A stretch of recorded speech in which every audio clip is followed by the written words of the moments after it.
Good afternoon, everyone, and welcome to the World Leaders Forum at Columbia University.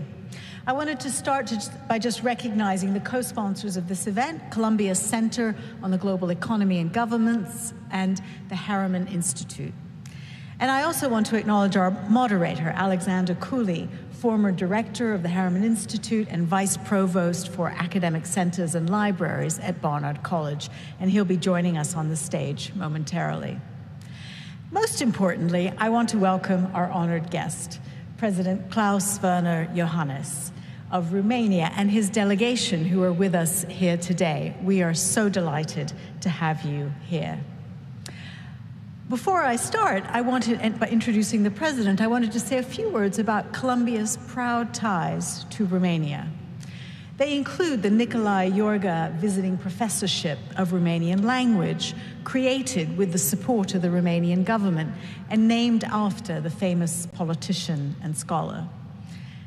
And let me turn now to introducing President Iohannis. He got his start as a teacher of physics before moving into the world of politics in the wake of the Romanian Revolution in 1989. He went on to serve as mayor of his hometown, Sibiu, for 4 terms and was elected first vice president and then president of the National Liberal Party. In November 2014, he was elected president of Romania. He then ran for re-election successfully and won again in 2019. The president has focused his attention locally on education, infrastructure, and economic growth. And he's prioritized rooting out corruption, ensuring respect for the rule of law, protecting the independence of the judiciary, and strengthening trust in state institutions. Beyond Romania, he's looked to elevate the country's role as a member of the European Union and NATO, with an eye particularly toward the ongoing war in Ukraine. The President is here today to speak about the Romanian perspective on the war against Ukraine and its impact on Black Sea security. As a nation that shares a long and significant border with Ukraine, Romania has played a prominent role in the conflict and the efforts to get the nation the international aid that it needs. I'm sure you're all eager to hear from him, so without any further delay, please join me in welcoming him to the podium, the President of Romania.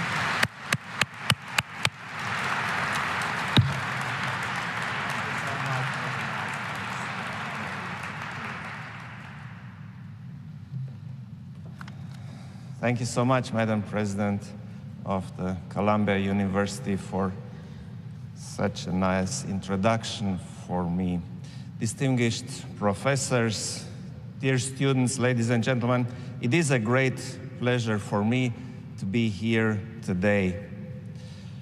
Romania is the European Union and NATO member state with the longest border with Ukraine and the riparian country to the Black Sea, where the war is happening. This is why I believe that our perspective on the impact of the war in our strategic neighborhood and globally is quite relevant. By launching its invasion of Ukraine, Russia has directly and violently contested the global order created after the end of the Cold War. A fundamental pillar of this legal order is the right and at the same time freedom of each sovereign state to decide on its policies, foreign or domestic, in conformity with the values of democracy, rule of law, and human rights. By invading Ukraine, Russia is trying to bring back revisionism in international relations and spheres of influence in global and regional politics. It is using obsolete concepts such as the so-called right of great powers to impose foreign policy directives on what they define as smaller states. And it is attacking the democratic values, the rule of law, and the rules-based international order. Far too many people sacrificed their lives in the 20th century fighting the promoters of such concepts. It is thus our collective responsibility to oppose these actions. Russia's aggression did not start on the 24th of February 2022. It started way back in 2008 with Russia's attack on Georgia. It continued in 2014 when the so-called Little Green Man, you remember, illegally occupied Crimea. It then continued in Donbass.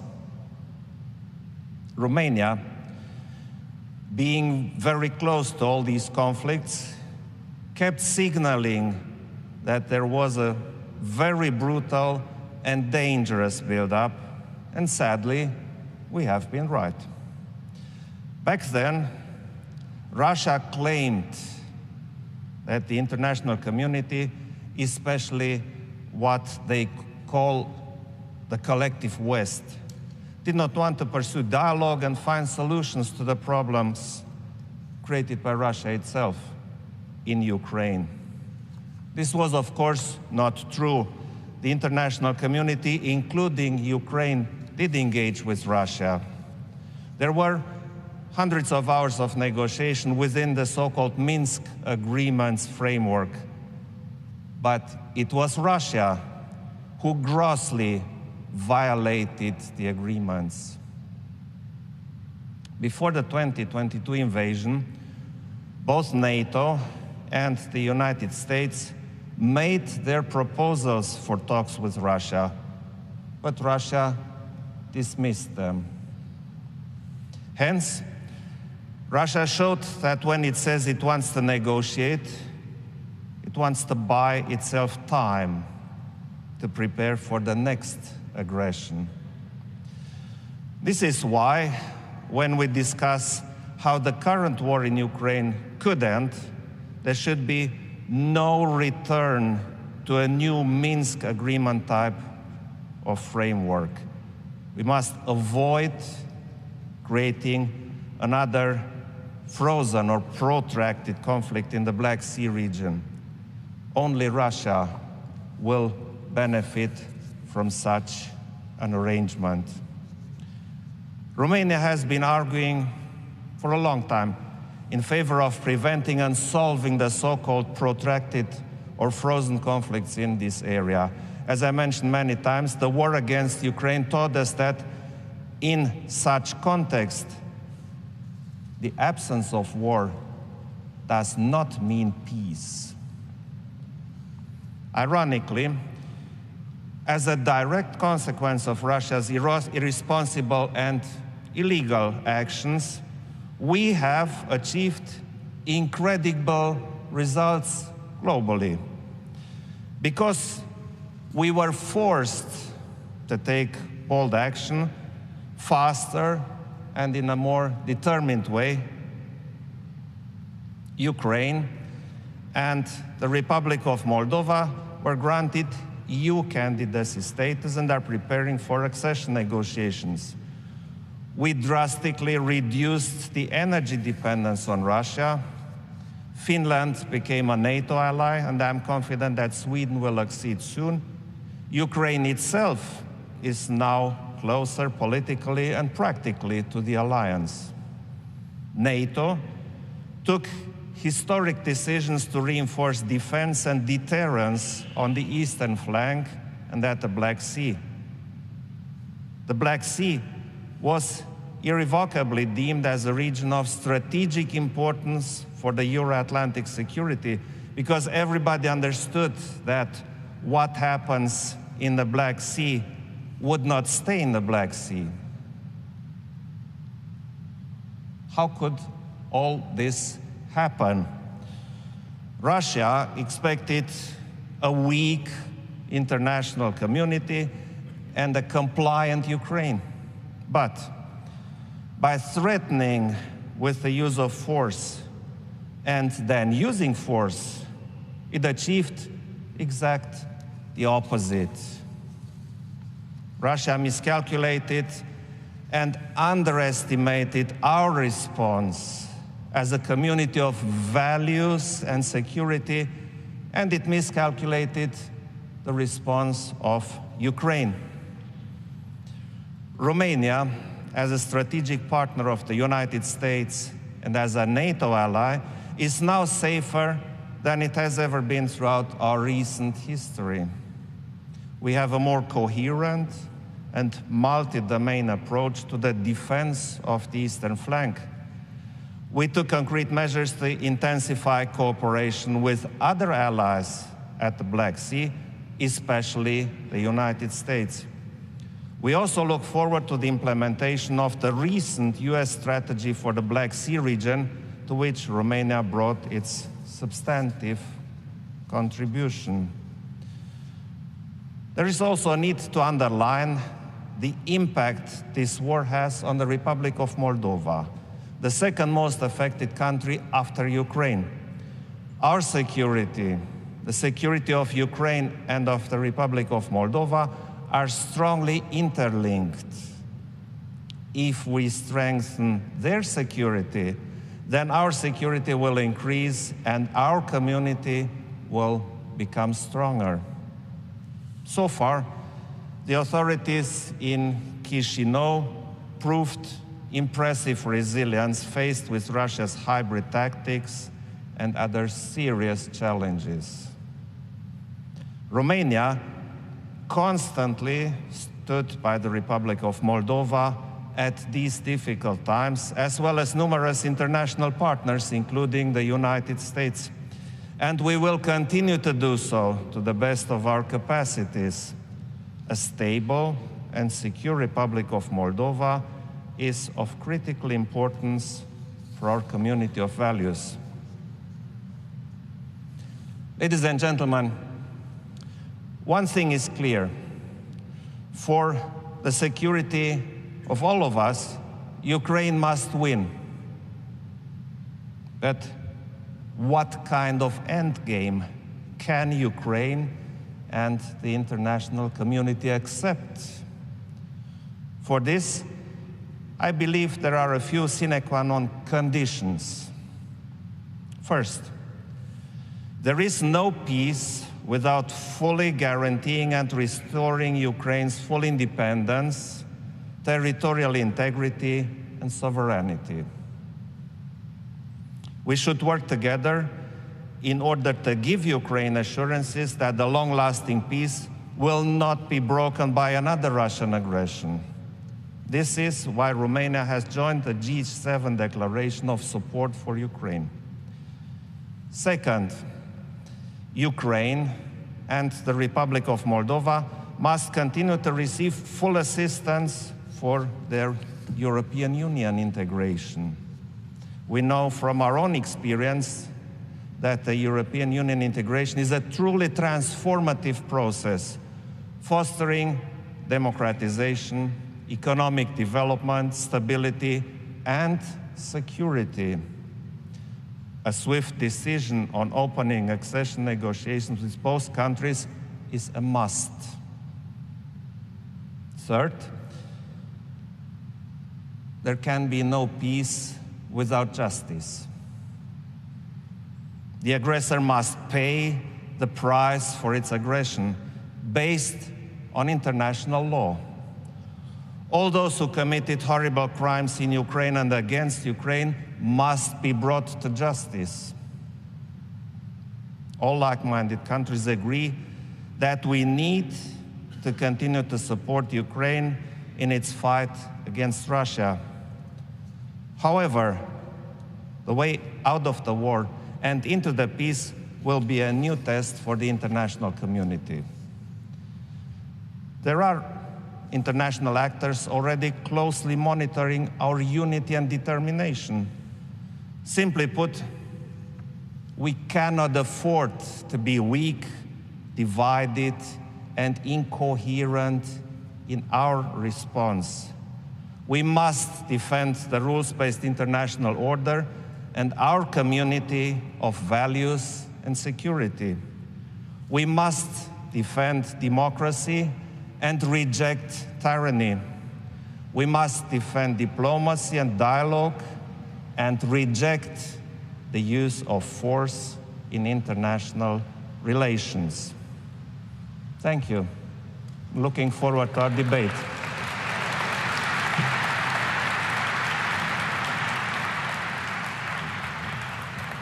So much, please. Good afternoon, everyone. My name is Alex Cooley. I have the privilege of being your moderator today. The format is as follows. We will engage in a bit of discussion touching upon some of the points the President brought up in his opening remarks, and then we will move into a Q&A portion where you will have the opportunity to ask questions at the microphones. So let's go right at it, President Iohannis. So this is UNGA week, and certainly what we've seen in Ukraine is a very unified response by the West. There are 70 countries, however, that have abstained from condemnations of Russia and have notably made comments like President Lula of Brazil that Zelensky is equally to blame for the war, countries that have openly hedged, as India has done, countries that seem to be supporting Russia's political rhetoric, like China, and then certain countries that just don't support the sanctions regime. They see nothing but pain and sacrifice. They see escalating energy and food prices, and they see a selectivity by the West. Why this condemnation of the Ukraine war and not Iraq, not Afghanistan? Why welcoming Ukrainian refugees and not others? I'm curious, how do you engage with such comments, especially in a global forum like this, where questions about international order are central to this whole question of how to resolve Ukraine? Well, we have to see the bigger picture. This is not a game, this is a war. It's about power, about resilience, about freedom, survival, sovereignty. Russia is the aggressor, and Ukraine fights for its freedom, for its sovereignty, for its territorial integrity. Ukrainians are incredibly brave, and they're fighting for their country. The European Union, the United States, and many others decided that Ukraine deserves and needs international help. But on the other side, there is somebody, there's Russia. So we have basically two narratives.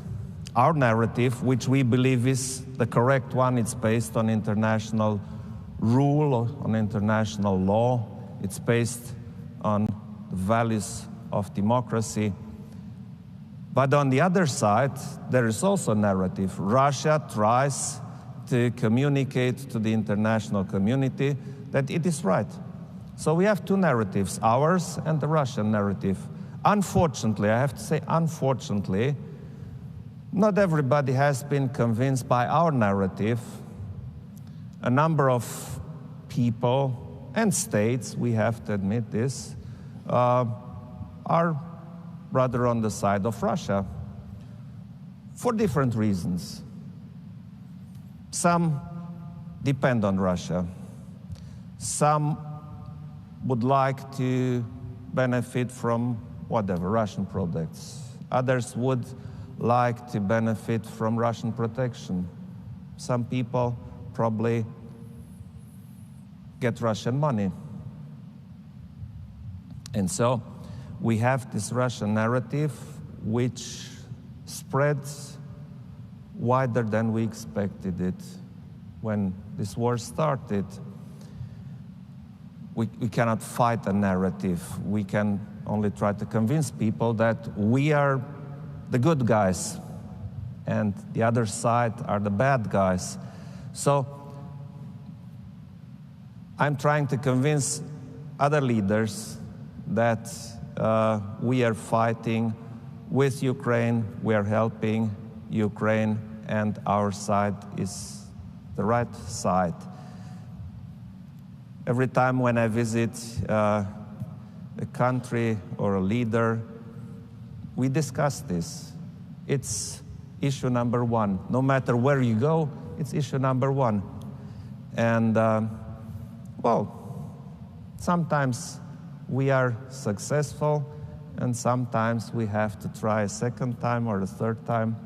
And as you mentioned, the Brazilian president, I discussed this with him. I have been touring in South America.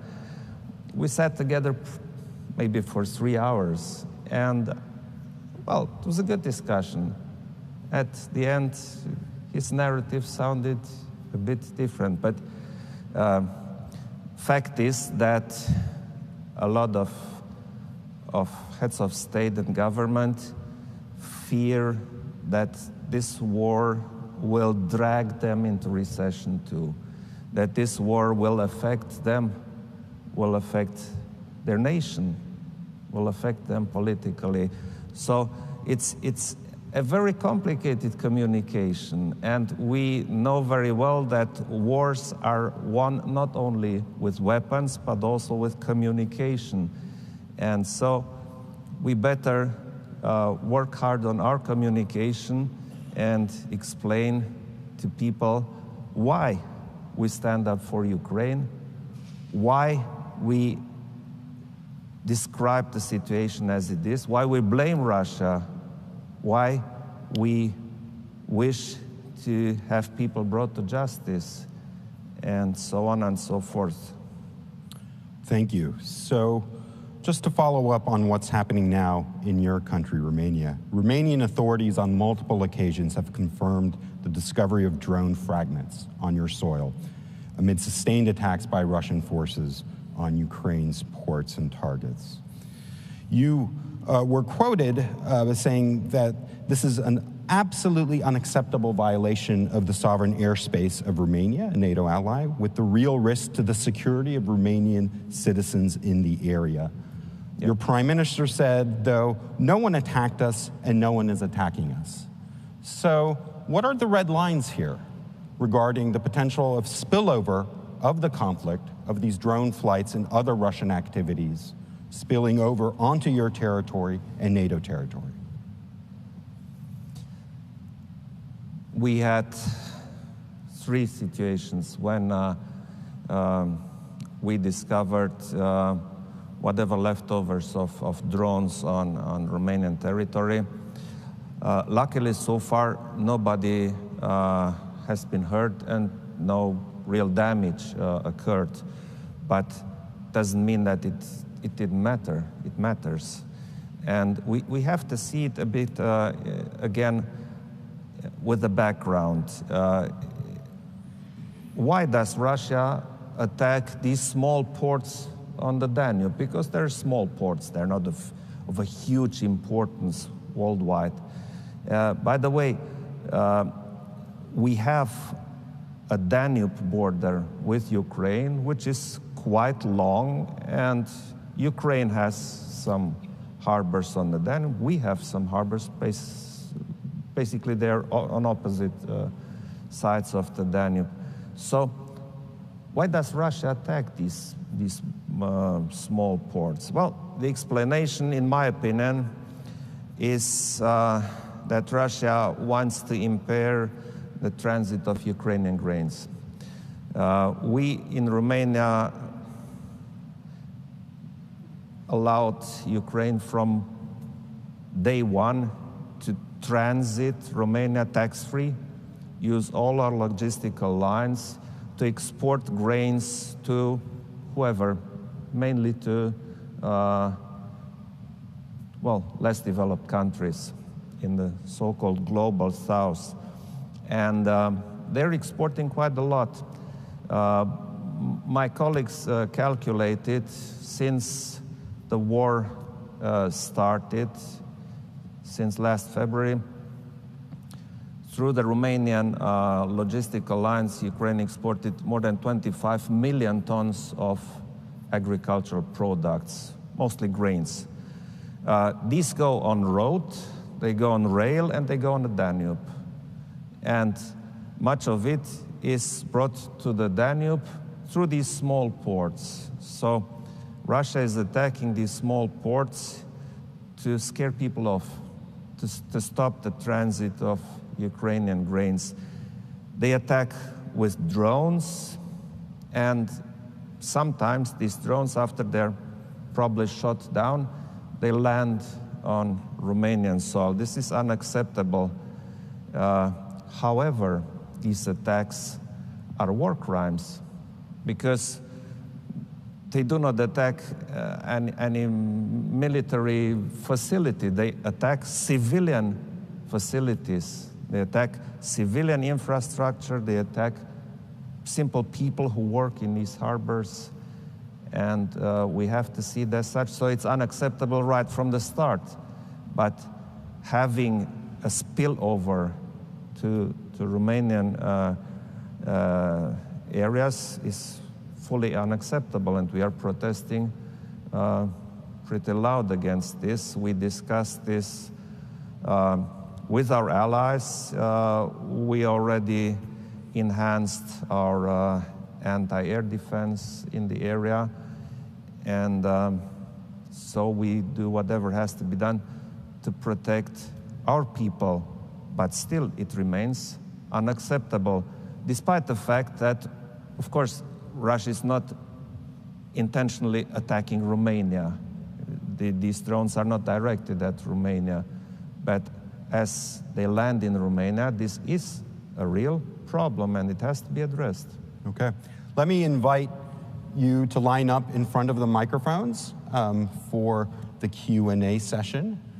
And feel free to state your name, though you are not required to, but please do tell us your institutional affiliation here at Columbia. And in order to include as many people as possible, please keep your question relatively concise. So let's start here. Yep. Thank you, Your Excellency, for visiting us today. My name is Anthony. I'm with Columbia's School of Public and International Affairs. My question is about the Bucharest 9 grouping, the Formatul București, which you started with President Duda in 2015. So I wanted to ask you, first of all, why did you decide to start this initiative? Second, now that the bloc is very impactful in the EU, taking the lead on the Ukraine policy, for example, how do you see it evolving in the coming years? And do you see a tension between the B9 group and the broader EU in the future? Thank you. Thank you. Let me start with the last part. Not only there is no tension with the rest of the group, there's a synergy. We work very well together, and the format is praised as a format which brings real solutions. Why we created it?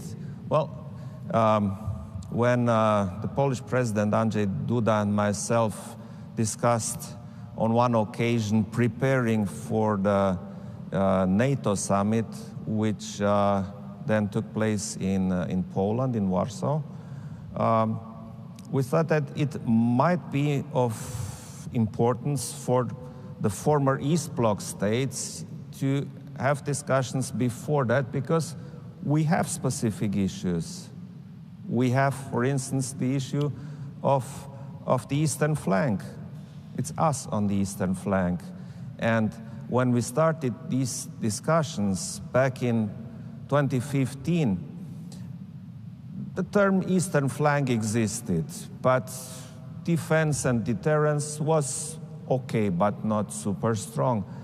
And we thought this has to change, and we changed it because we convinced the other allies that defense and mostly deterrence has to be way stronger, because Russia understands only one language: power. They don't care about the rest. They just use it. So we did this. It evolved very well, and we managed something else. In the NATO documents, the Black Sea was mentioned as more as a matter of fact. And guess what? This war and the war against Georgia happened in the Black Sea region, nowhere else. So there has to be a strong focus on the Black Sea region. We discussed this first in B9 and then with the other allies, and now we see the result. Not the war, that's the Russian result. We see our result. Black Sea area is considered of strategic importance for the Euro-Atlantic security. We have contingency plans, we have defense, we have deterrence. So it's a format which proved its value and is fully accepted by all the allies. Yeah. Thank you. Let's go over here for the next question, please. Good afternoon, Mr. President. My name is Parizada. I'm from Uzbekistan, and I'm a freshman in CC.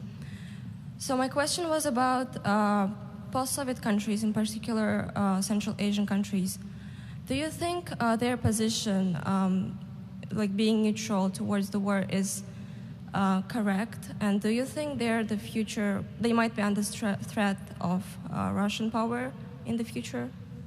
Thank you. And if I may add, we saw you with President Tokayev, I believe. You had some discussions with him. Did this issue come up with him? This issue always comes up. So let's see again why Russia is going on war. Why do they attack? There was a time when we had two superpowers, the United States and the Soviet Union. And the Soviet Union had a large sphere of influence, and all the Central Asian states you mentioned have been part of the Soviet Union. The Russian president, Putin, is trying to restore the influence, power, maybe even the state unity of the Soviet Union. So I guess not everybody in the Central Asian republics is very comfortable, because Ukraine used to be a significant part of the Soviet Union, and Georgia used to be a significant part of the Soviet Union. Well, what happened? Georgia and Ukraine wanted to break free from the Russian influence. They wanted to become members of NATO, and they still wish to become members of the European Union. Russia did not like this and did what Russia does, attack. So in 2008, there was a NATO summit in Bucharest, my country. And at that summit, leaders took a decision and said that Ukraine and Georgia will become NATO members. There have been no conditions attached. And not before long, Russia attacked Georgia. And when Ukraine really showed that it wants to break free and become a member of the European Union and of NATO, Russia attacked Ukraine. Now guess what Central Asian leaders fear? If they're not very neutral, who knows? So President Zelensky and the Ukrainians are right when they say, we're not fighting only our war. We are fighting for democratic values. We're fighting for you too, and for you too. Thank you very much. Thank you. Let's go to the next question, please. Thank you very much. Hi, Mr. President. It's truly an honor to have you here. My name is Ivan from the engineering school, and I would like to ask you a question following up a little bit on our question from the moderator about comments from non-Western countries, wondering about the NATO's and the United States concern with the Ukrainian war, and why, for example, the European Union is accepting refugees from Ukraine, but, for example, not so from other countries in war like Iraq or many others. Thank you. The migration issue is very complicated, and not accepting, well, my opinion, we have millions of immigrants, and we all try to integrate them, but with Ukrainians it's quite different, because they are fleeing from an active war near us. And we are the only chance they see.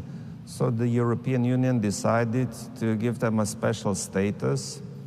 We in Romania accepted till today over 6 million Ukrainians who crossed our borders. Not everybody stayed in Romania. Some stay for a couple of days, others stay for longer and then leave. However, those who decided to stay are welcome. We open jobs for them. Their children can go to school, to kindergarten, even to university. And we find housing for them. Fact is that the Romanians have been sensationally welcoming. Right from day one, simple people opened their houses for the Ukrainians. The state authorities moved surprisingly fast to open whatever had to be opened. NGOs have been helping from day one. So this is one way we see we have to and we can help Ukraine in these difficult times. But doesn't mean that others are kept out for no reason. It's a question which has not been sorted out 100%. Of those who come, how many are fleeing from war or persecution of any kind, and how many are economic migrants? Because, yes, the European Union is quite big and rich, but it's not possible to accommodate everybody who wishes to come. And so we are working on improving our immigration systems, sometimes with more and sometimes not so much success, as you probably have seen recently, this huge inflow of migrants to a tiny Italian island,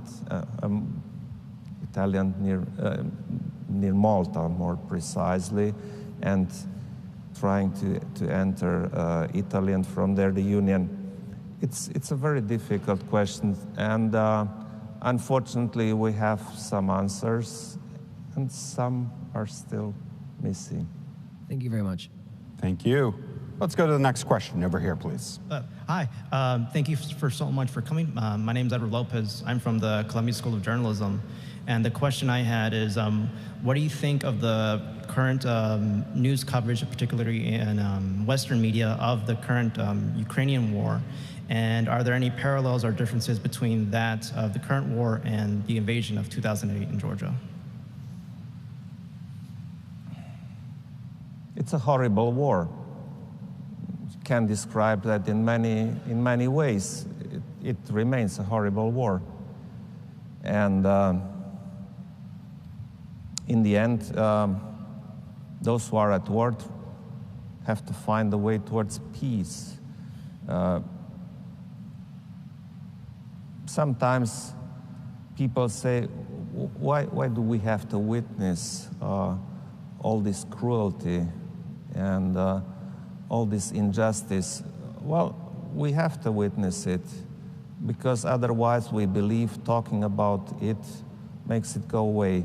It doesn't. Thank you. Thank you. Over here. Hello. My name is Ron from the School of General Studies. My question was about the issue of Moldova, which has for a long time shown its interest to join Romania and vice versa.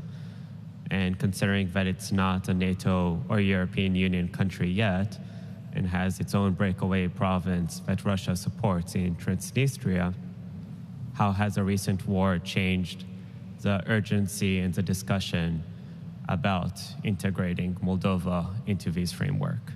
Yes, thank you for that. Moldova is very important for us for historic reasons, for language reasons, for cultural reasons, and because we care for them as they are our neighbors and in need. Fact is that we and allies and partners, the United States, many of the European Union, are together with us trying to improve the situation in Moldova.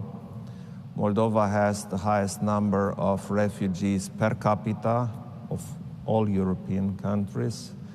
They have a weak economy. They have a huge problem which is called Transnistria, because right from the start, when they broke free from the Soviet Empire, they tried to escape Russian influence, but Russia did not like that and brought troops to Transnistria, so it's very complicated. Still, we are working together and we are improving connections, infrastructure. We help them to build strong institutions. We help them to improve their economic situation, and we help them to prepare to become members of the European Union. Great. Yes, please.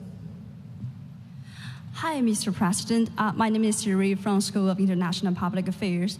Since Romania shares a border with Ukraine, so I was wondering if something negative is going to happen on the border, then how do you think people's attitude towards this conflict is going to change, and how Romania is going to balance the your firm's approach to Ukraine with its internal and domestic security? Thank you.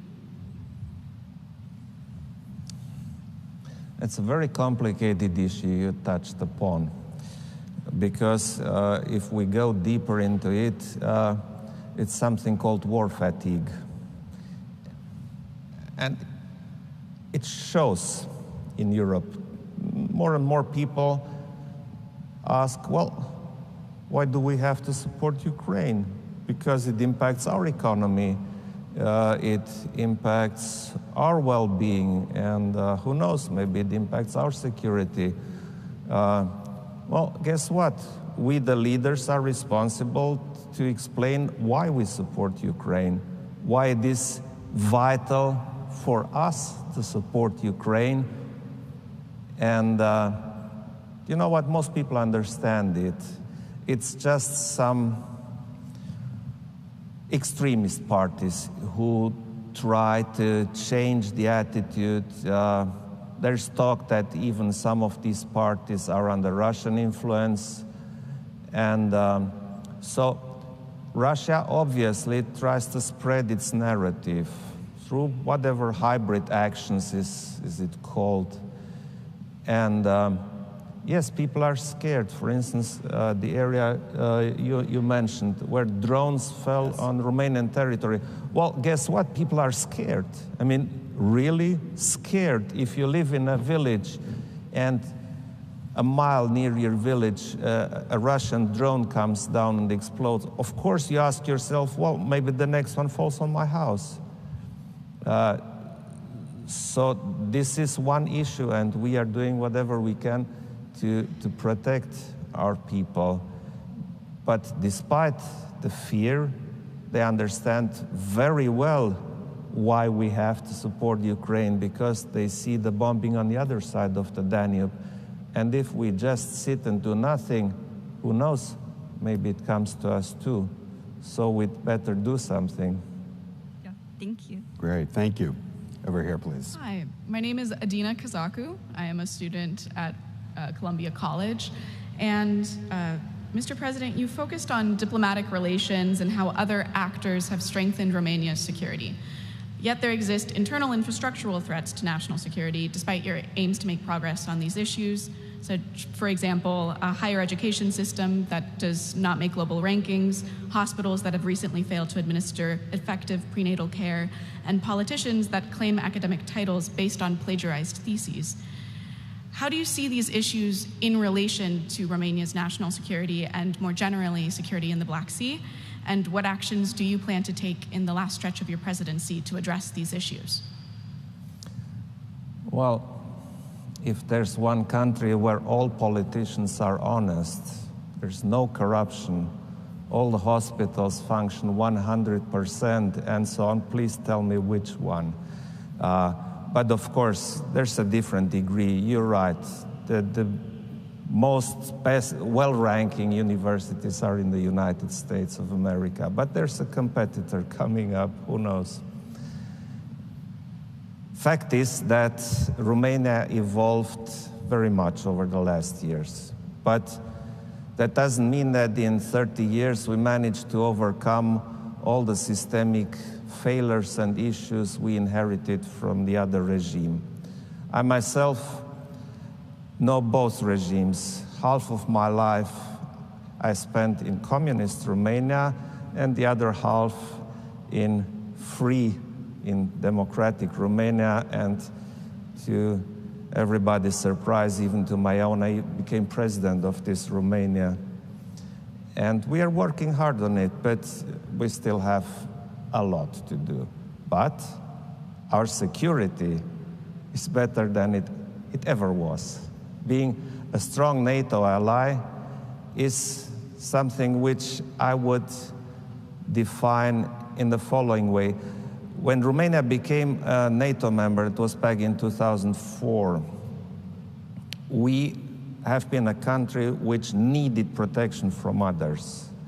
Our economy was not so strong, the systemic problems had not been sorted out, the economy was so-and-so.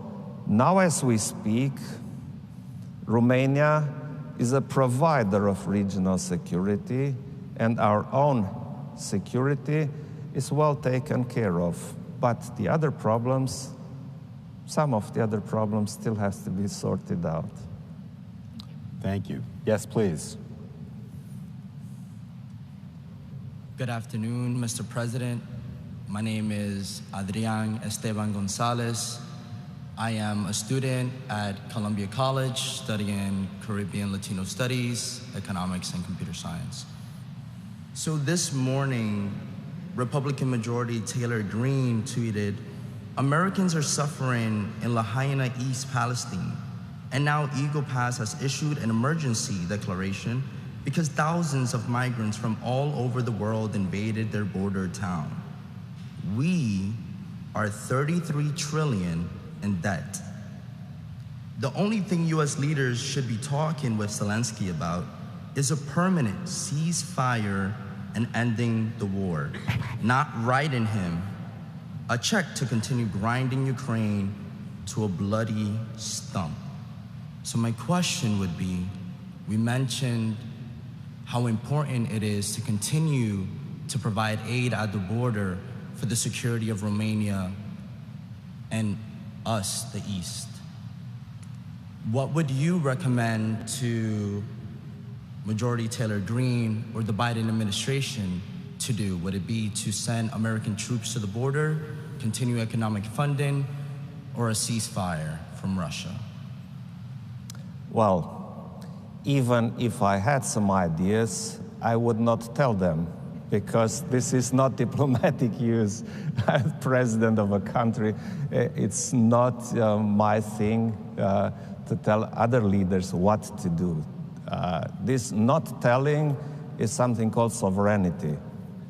Each nation has its own way to deal with domestic and foreign issues, and we'd better not mix things up. But on the other hand, I know there are a lot of people worldwide.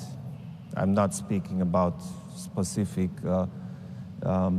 members or communities who say, well, why don't they just stop?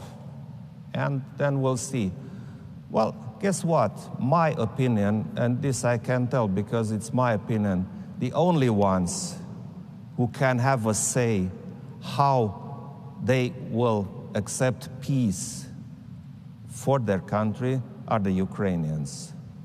So I would refrain from telling them what to do, because they are dying for their freedom, not us. We can have opinions, and in the best scenario, we can help them, but we should not try to be smarter than those who die for their country. Thank you. Thank you. Yes.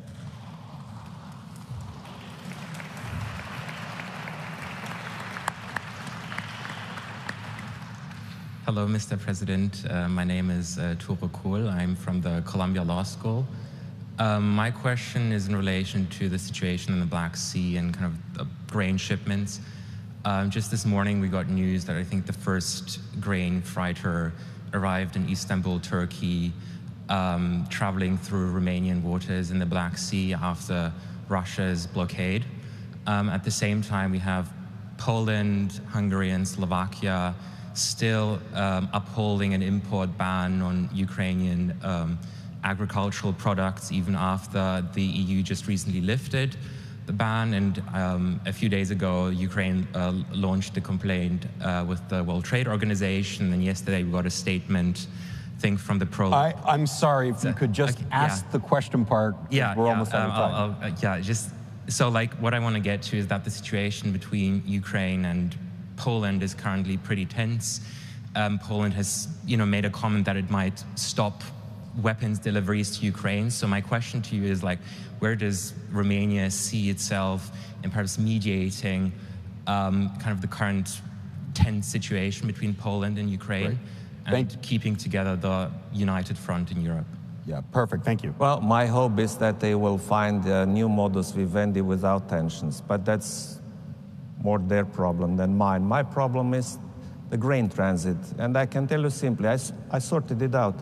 Yesterday, we had a very good meeting, President Zelensky, President von der Leyen, the Bulgarian Vice Prime Minister, and myself, and we sorted it out.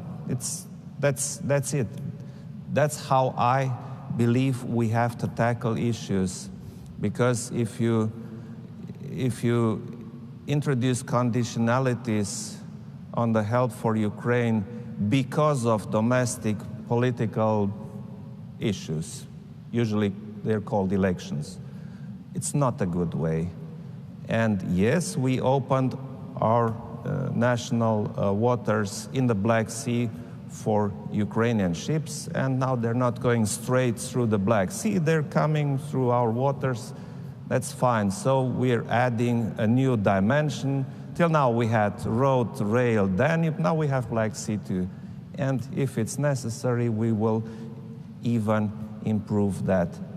Now as we speak, our logistical capacity for Ukrainian products, mostly grain, is 2 and 2.5, let's say, optimistically, million tons per month. Our ambition is by the end of this year to reach 4 million tons per month. That's it. That's how we treat it. Thank you. Great. So I am afraid we are at time. President Iohannis, thank you so much for joining us for the World Leaders Forum. On behalf of President Shafiq, the entire Columbia community, we hope you will come again. Thank you.